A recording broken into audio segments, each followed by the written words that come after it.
ইন্নাল হামদুলিল্লাহ ওয়াসসালাতু ওয়াসসালামু আলা রাসূলিল্লাহ আম্মা বাদ। প্রিয় মুসলিম উম্মাহ, ভারতীয় আধিপত্যবাদের বিরুদ্ধে সংগ্রামের ধারাবাহিকতায় আজ ভারত লীগের হাতে গুলিবিদ্ধ হয়ে এক সপ্তাহ চিকিৎসাধীন থেকে মৃত্যুবরণ করলেন তরুণ নেতা ও ভারত বিরোধী আন্দোলনের অগ্রনায়ক শরীফুল ইসলাম হাদী। ইন্না লিল্লাহি ওয়া ইন্না ইলাইহি রাজিউন। আপনারা এই হত্যাকাণ্ডের প্যাটার্নটা একটু লক্ষ্য করুন। ফয়সাল করিম মাসুদ ছিল একজন চিহ্নিত আওয়ামী লীগ সন্ত্রাসী। 2024 সালের 8ই নভেম্বর ডাকাতির সময় অস্ত্রসহ র্যাবের হাতে গ্রেফতার হয় ফয়সাল করিম মাসুদ। অস্ত্রের মুখে 17 লাখ টাকা লুটের ঘটনায় গ্রেফতারের পর তার বিরুদ্ধে অস্ত্র আইনেও মামলা দায়ের করা হয়। গ্রেফতারের পর ফয়সাল করিমের জামিনের জন্য হাইকোর্টে আবেদন করা হয়। চলতি বছরের 16 ফেব্রুয়ারি উচ্চ আদালত তাকে 6 মাসের জামিন দেন।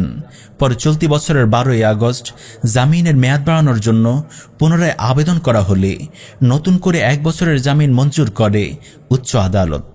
এভাবেই সেকুলার এই আদালত সন্ত্রাসী ফয়সাল করিমকে জামিন দিয়ে হত্যার সুযোগ করে দেয়।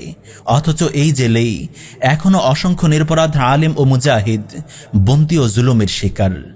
এই খুনির জামিন থেকে শুরু করে শুট করা এবং কয়েক স্তরের যাত্রার মাধ্যমে সীমান্ত পাড়ি দিয়ে ভারত চলে যাওয়া পর্যন্ত প্রতিটি পদে পদে আছে নিখুঁত পরিকল্পনা ও বিশাল চক্রের হাত। যে চক্র আমাদের রাষ্ট্রযন্ত্রের রন্ধ্রে রন্ধ্রে ভারতের দাস হয়ে প্রতিষ্ঠিত হয়ে আছে, যেই চক্রের রক্ষণাবেক্ষণ করে যাচ্ছে আধিপত্যবাদী ভারত। যেই ভারত কোনো প্রকার যুদ্ধ ছাড়াই সীমান্তে নিয়মিত এই দেশের মানুষদের হত্যা করে যাচ্ছে, পৃথিবীর অন্য কোনো সীমান্তে এমনটি ঘটে না যুদ্ধ ছাড়া। এই রাষ্ট্রই খুনি হাসিনা সহ লীগের হাজার হাজার নেতাকর্মীদের আশ্রয় দিয়েছে, তাদের মদত দিচ্ছে, লজিস্টিক সাপোর্ট দিচ্ছে বাংলাদেশের বিরুদ্ধে ষড়যন্ত্র চালিয়ে যাবার জন্য। আমরা ইনকিলাব মঞ্চের কর্ণধারদেরকে বলতে চাই যে ভারতের বিরুদ্ধে লড়াই করতে গিয়ে হাদির রক্তে ইনকিলাব মঞ্চ সিঞ্চিত হলো, সেই লড়াই যেন আপনারা থামিয়ে না দেন।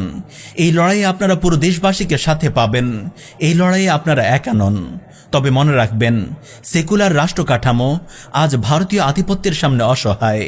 এই রাষ্ট্র কাঠামো ও বাঙালি জাতীয়তাবাদের চেতনায় সেই শক্তি নেই যা ভারতের আধিপত্যকে মোকাবেলা করবে। এই শক্তি আছে কেবল ইসলামে।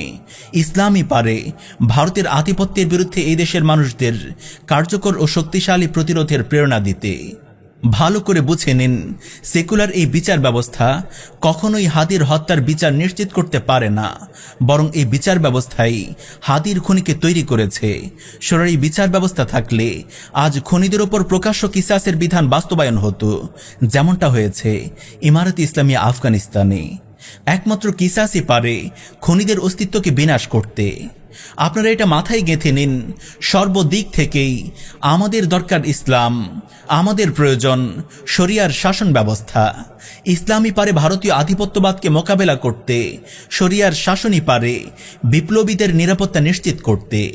তাই আসুন দীর্ঘমেয়াদে তাওহীদ ও শরিয়ার ভিত্তিতে এক চূড়ান্ত বিপ্লবের জন্য প্রস্তুত হই, সমাজকে প্রস্তুত করি। শরিয়াহ ছাড়া বিপ্লবের নামে যা কিছু হবে সেগুলো কখনোই এই দেশ ও মানুষের ভাগ্য পরিবর্তন করতে পারবে না। সেটা কখনোই আমাদের ঈমান, জানমাল ও উন্নয়নের নিরাপত্তা নিশ্চিত করতে পারবে না। খেলাফত ও শরিয়ার উদ্দেশ্যে সাধিত বিপ্লবী আমাদের স্বাধীনতা, অস্তিত্ব ও উন্নতির একমাত্র রক্ষা কবচ। খেলাফত ও শরিয়ার উদ্দেশ্যে সাধিত বিপ্লবী আমাদের স্বাধীনতা, অস্তিত্ব ও উন্নতির একমাত্র রক্ষা কবচ।